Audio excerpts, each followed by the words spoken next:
everyone, welcome to Yellow Cardinal Tarot for your intuitive daily reading.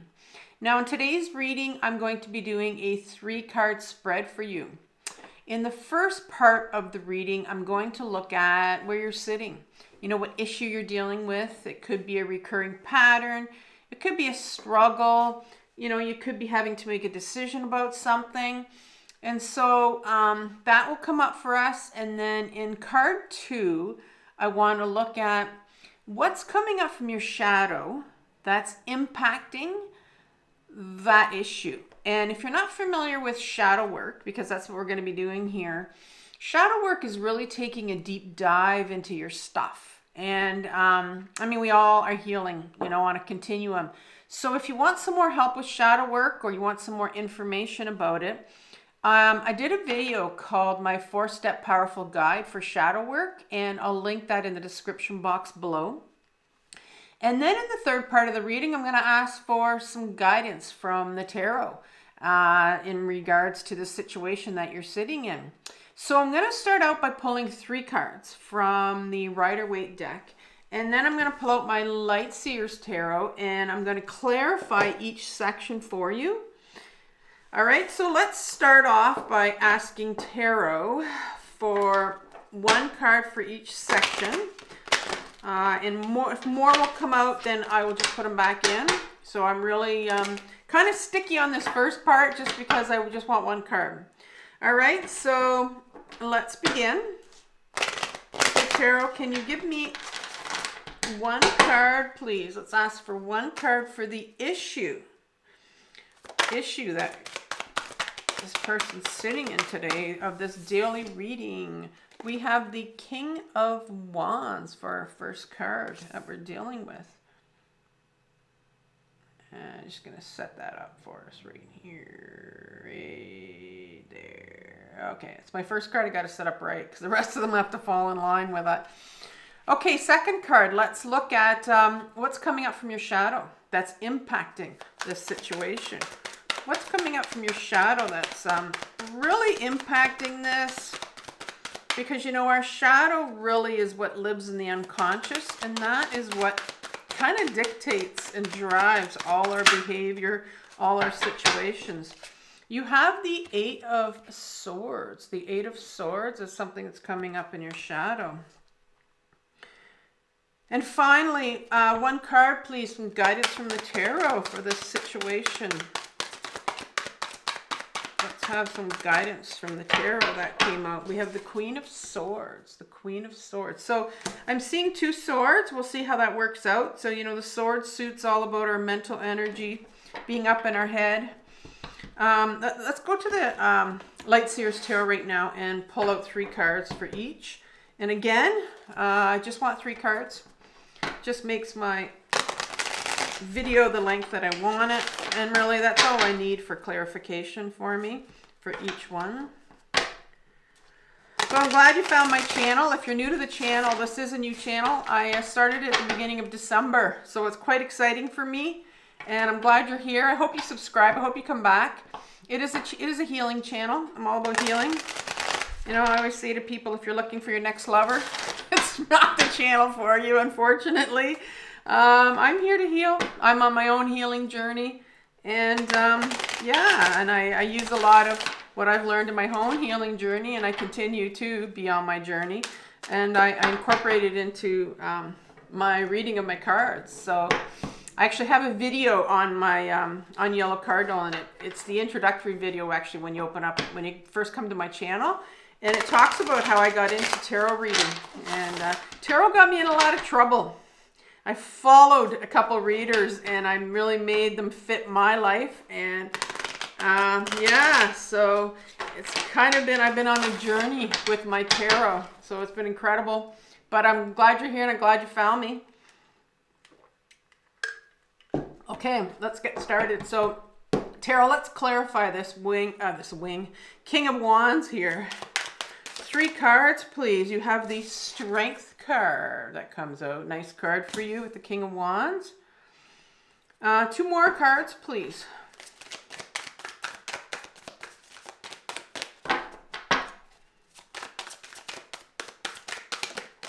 Okay, you have the, I'm going to say he's in reverse. You have the Knight of Swords in reverse. Here he is upright. The Knight of Swords in reverse. And one more card, please, for this Knight of Wands. Or, sorry, King of Wands. You have two there that came out, so I can't take those.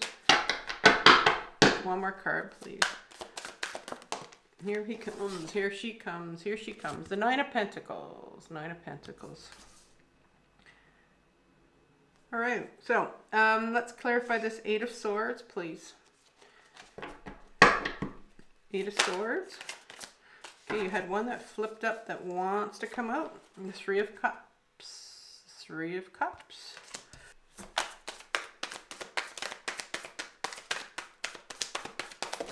There we go. I spit out two for me. Oh, three.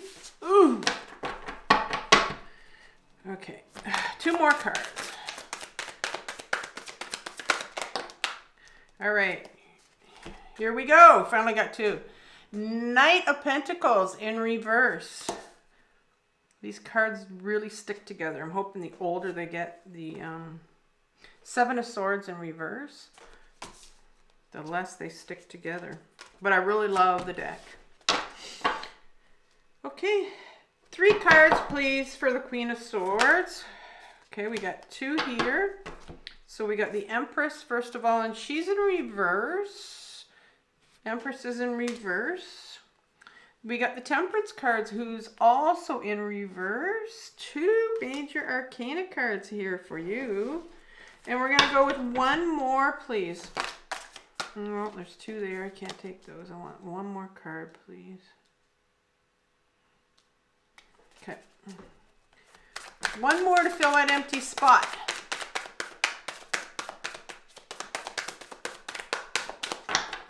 One more card, please, to fill that empty spot. Now, there's two. There we go. The Wheel. The Wheel. The Wheel. Which is the Wheel of Fortune. Number 10 of the Major Arcana. Okay, so we have, some Major Arcana on the table, which is good, which tells me that there's some, universal energy forces that are coming into your reading. And those are good to get just because, it's movement. I think if we stay static, we stay still too long sometimes, things aren't happening sometimes. I know we can be impatient, but things need to move. Things need to change. So the King of Wands, let's start off with the situation you're sitting in. So the King of Wands, to me, when I look at this card, the kings in my deck are about our ego. Because we all have a masculine side and we all have a feminine side. And it doesn't matter what gender you are. The major point of this whole major arcana, the whole journey of the Fool, is to join and is to bring into balance the masculine side of us and the feminine side, these qualities that both of them bring out. And so this is the masculine side, and I call this my ego, your ego self. And this particular king is about the wands. And the wands in particular are a suit that, you usually find in conflict a lot because they're moving. Wands want to move. They don't want to sit still. So this king is ready to go, right? If you look at him right here, he's quite ready to go. He has his wand. He's ready to go. And wands is all about that direction that we want to take our life in. Wands is all about, finding our authenticity, finding out who we are. And so, maybe you're sitting in a position where you're wanting to take your life in a different direction. It could be a really small step. You want to do something, and maybe you are thinking about what you want to do. You know what you want to do. You want to start a project. You want to, maybe start a different job. Maybe you're thinking of doing something that you're passionate about. That it's something that you've always wanted to do. And it was interesting today. I don't know why I'm telling you this, but it's like I was out on a walk with ladies my age, and one particular lady was saying, I'm getting back to painting again. And I'm like, oh, that's cool. And she goes, that's what I wanted to do before I got married, blah, blah, blah, before I started a family. And I just, because of the where she came from, she just said, you know, I didn't go that route because I was, you know, I think she was discouraged from being able to do it. And so now she's getting back into that. And I thought, oh, wow, isn't that cool? At her age, that she's finally rediscovering what she wants to do. And I think a lot of us, it doesn't matter what age we are, I think it's so important that we start to follow what we want to do. But I'm saying this because the King of Wands is here. And the King of Wands, sometimes our ego can come in and say, no, that's a stupid idea. What are you doing that for? And that's our ego talking, because our ego is always talking out of fear. It's a very fearful part that we have. And our ego wants to keep things status quo, just as it is. Let's play it safe. You know, we can't do this. You know, we can't leave our job for another one. We can't leave our job for something that we want to do and take our life in a different direction, which is what the wand suit is about. So you're sitting here, and I think you're a little bit up in your head where you're wanting to do something, but you're hearing these messages that are saying, that's kind of a stupid idea. No, maybe I better not do that. And that's the safe ego that wants to keep you where you are. But you know, what comes out right after that is that says, you know, you have this strength card. You have this strength card that comes. And the strength card is all about, you know, getting back into your body, because the ego keeps us in our head. And it's going to keep you spinning, and it's going to keep keep telling you that you can't do this, or this is a stupid idea. But this card comes up right after and says you have the strength card to start to ground yourself and start to get back into your body and, you know, feel those emotions. You know, what is it that you really want to do? Because our emotions are all in our body. They're not in our head, right? Our head is driven by our ego, and our body is driven by, you know, there's emotions there that have to come out. And so, and because I'm seeing here that you have the Knight of Swords, and it's in reverse right here, but my knights are what I call my freedom fighters, and they're fighting for freedom. They're an adolescent part of us, and we all want freedom to be who we want to be. We all want freedom to be able to take our life into that direction we want to go into. And this particular knight, he's the Knight of Swords, and he's in reverse. We're going to talk about that in a sec. But he's the Knight of Swords, so he's all about that mental energy, you know, that mental energy, those mental thoughts that you have about yourself. Well, he's wanting freedom from that, and he wants to be authentic. Knights are the adolescent part of us, and I don't know if you know any teenagers, but they want to be authentic, they want to be real, they want to be themselves. So there's a real part of you that wants that freedom to go off and do what you want to do, but it's in reverse here, which means it's repressed. And our ego can do that to us. Our ego will keep it, like I said, keep it down. No, not doing that. Let's play safe here. But there's a real freedom part that wants to come out and wants to do what you want to do and be authentic and want to come out and do what you want to do. And the Nine of Pentacles is the last card, which is very interesting.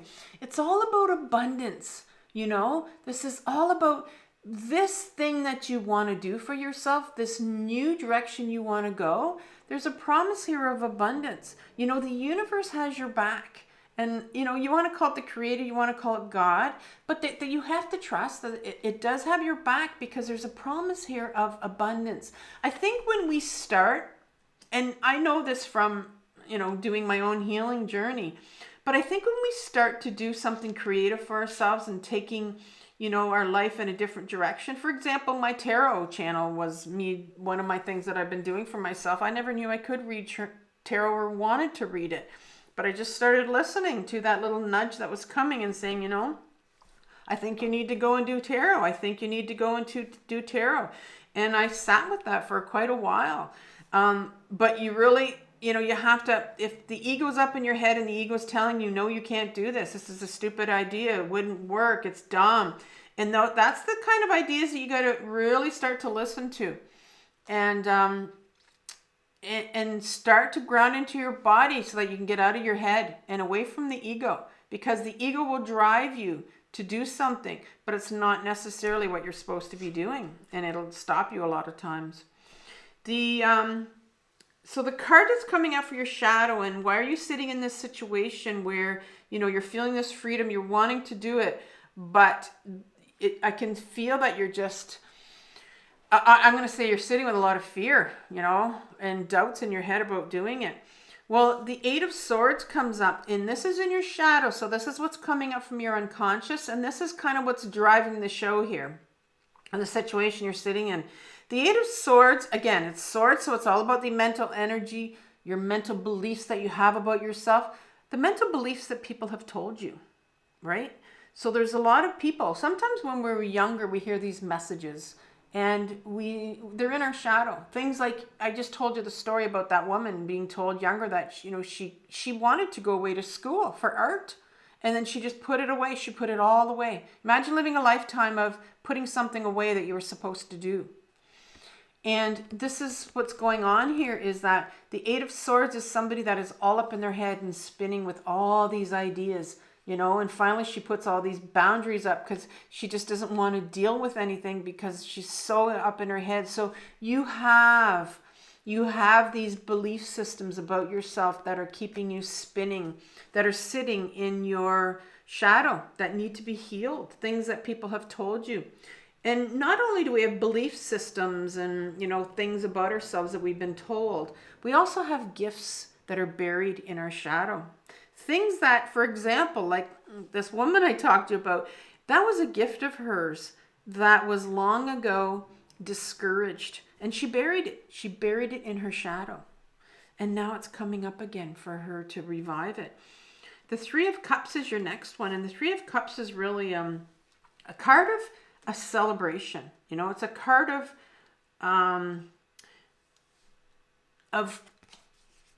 you know, how far you've come. Sometimes we need to really give a pat on the back sometimes to ourselves of, you know, this is how far you come. And so maybe you're sitting here in a real situation where you have all these swords in your head. You're really, you know, in a stuck position because you just don't know what's going on. You don't know which way to turn. And sometimes we need to go, you know, look at where you are. You know, are you a different person than you were 5 years ago? You know, 10 years ago. So you've grown, you know, and I think the Three of Cups is coming here and saying you've grown. Knight of Pentacles comes up. And here's another knight right underneath the other knight. We have the Knight of Swords, and now we have the Knight of Pentacles, and both of them are in reverse. And there's something that I didn't say to you about the knight, and this is the Knight of Pentacles. So the Pentacles is, and he's in reverse, it's all about the body, right? It's all about getting back into your body and grounding. And that's what the Pentacles is all about your self-worth. And freedom again to be authentic and freedom to be you. And it's in reverse again. So I would like to say that there is a real need here because you have two knights, one in your current situation and one in your shadow. I would like to say that when I want you to picture, and because this is an adolescent part of you that wants freedom to be you, wants freedom to be real. When you tell a teenager no, that they can't do something, my first thought is that they get very angry. And they also can turn that into depression, like real hopelessness. So I'm wondering here in what's sitting in your shadow is because you're feeling all tied up in your head, I'm wondering if you are repressing some anger or maybe some hopelessness. Because of the situation that you're in, you're not seeing a way out. You have two knights that want freedom, and you're sitting there in this Eight of Swords energy in your head with the King of Wands. And I'm feeling that you're all tied up and you're repressing this anger or this hopelessness you're feeling right now because there's something that you want to do and you don't think you can do it. The last card for your shadow is the Seven of Swords. Let's turn that around here. The Seven of Swords is the thief card. He's stealing these swords. And I don't know if you can this particular, I mean, he's writing with this one sword in his hand, right? In the Rider-Waite deck, he's actually carrying them by the points of the sword itself. And so it's very dangerous here. And the swords can be, there are mental thoughts. And so it's a thief card. It's like you've ran away with these mental belief systems that someone gave you when you were younger. And so here you are, and again, they're in reverse. And so that means that they're blocked. They need to be healed. You have some in your shadow coming up. You have mental belief systems about yourself that is blocking you from, and and that's why you started off with the king here. He's the ego self. There are belief systems that you have inherited from people here when you were younger that were given to you, and you believe them still. You believe them. You believe you can't do something. You believe you're not allowed to do something. You believe you shouldn't do something. And, this says there's abundance coming for you here if you follow and you trust in the universe, and you follow your guidance. You go where you want to go. But there's something in your shadow that's telling you, no, you can't do this. You shouldn't do this. You're not allowed to do this. And those are the kind of things that I journal from. As soon as somebody says you're not allowed to do this, I will journal from, you're not allowed to do this. And it almost sounds like it's a parent that's talking to me and saying, I can't do this. And because you have anger and maybe some depression here, you might want to tell a few people to F you in your writing. Think of yourself as a teenager, a young child being told, no, you can't do this, because this is what's coming up here. And you have to, you got to work at that stuff. You got to write it and get those emotions out on paper. And so that is going to help you go into the direction you want to go. Guidance from the tarot is the Queen of Swords. My queens in the deck represent my feminine side, right? So you're being asked to take on the Queen of Swords. And the qualities of the Queen of Swords, well, first of all, she's very receptive. She knows herself. She's very authentic. She has the sword here, these belief systems here. The king would take these belief systems and believe them and tell you to believe them, but she knows the truth. The queen knows the truth because she's very much grounded. She's very in her body. She's very intuitive. So she knows her true, authentic self. And the tarot here wants you to really find out, get back to your true, authentic self, Take that sword and cut through the bullshit that people have told you. What have people told you about yourself that's not true, that you continue to believe? The Empress comes right beside the Queen of Swords, and she is the Major Arcana. So she is the feminine energy in the Major Arcana. She is half of the feminine energy. The other half is the High Priestess. And she comes in as number 3, the Empress. And she's giving birth here. She's birthing the universe. She represents pure emotions. Pure emotions. She loves the body. She wants you to get back into the body. Tarot's saying it's time for you to get back into your body, out of your head, because that's where your ego keeps you keeps you spinning on all these belief systems that you have about yourself. So get back into your body. Start to ground. Do some journaling to get back into your body so you can feel some of this anger, feel some of this hopelessness. The Temperance card comes in reverse here. And the Temperance card is really about, telling us that this stuff takes time. And sometimes it's a card that says wait. Sometimes it's a card to kind of says, go the middle way, And I think there's a real need here for you to, because it's blocked, there's a resistance. I think there's some impatience coming in, I can feel. And the Temperance card comes in and says, this is a journey you're on. This stuff is not going to happen tomorrow. I'm sitting here telling you this stuff, but it's the stuff that I've worked on over and over and over and over and then over again when I've become so fed up. But this Temperance is saying, this is a journey. It's a process, and there's layers of this, right? There's layers of peeling away these layers that we have to do. And so once you do that, once you start getting into your body, once you start getting in touch with your emotions, maybe your anger or your hopelessness that you're feeling around this situation of not being able to do what you want to do because you don't feel like you have the freedom to do it, things are going to change, right? This is the card of the Wheel of Fortune. Things are going to change, right? It's going to start to move again. It's going to turn. Circumstances are going to change, and that always, always happens. Sometimes we have to do some real grieving of things that we've lost when we were a child, things that we weren't allowed to do. And we've spent a lifetime of, putting these things away. And so maybe that's where it's going to head for you. So what I think I'm going to do is I want to end this reading for you, and I want to give you a playlist on anger. Sometimes we don't realize that we have this brewing anger. And once we get through that anger, sometimes that's where some of the grief starts to come out, Maybe you need to get angry at some people. So let me give you a playlist on anger. That'll give you some tips on what is anger and, some journaling about anger. And and I'll see you tomorrow. Take care. Bye-bye.